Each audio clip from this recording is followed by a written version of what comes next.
طالما الزمن مش واحد يبقى كل واحد يبص في كراسته.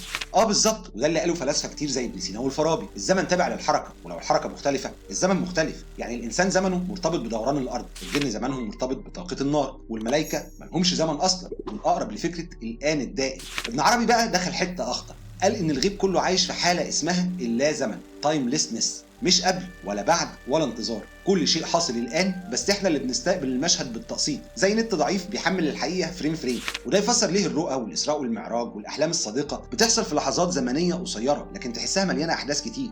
والعلم الحديث بالمناسبه ماشي في نفس السكه من غير ما يقصد. النسبيه بتاعت اينشتاين بتقول الزمن بيبطأ مع السرعه وبيتلخبط جنب الجاذبيه، ومش مطلق زي ما كنا فاكرين. يعني اللي القران قاله بالاشاره والفلاسفه قالوه بالتامل، العلم بدا يلمحه بالتجربه. السؤال بقى، لو الزمن مخلوق والغيب بره الزمن، يبقى لما القرآن يتكلم عن النور واليوم والساعة، هل ده مجرد وصف ولا في رسائل كونية أعمق؟ فاكرين واحنا واقفين عند فكرة إن الزمن مش مطلق؟ تمام، شد حزامك بقى، علشان القرآن هنا مش بس بيتكلم عن غيب، ده كمان بيعمل اي كونتاكت مع الفيزياء الحديثة من غير ما ينطق اسمها.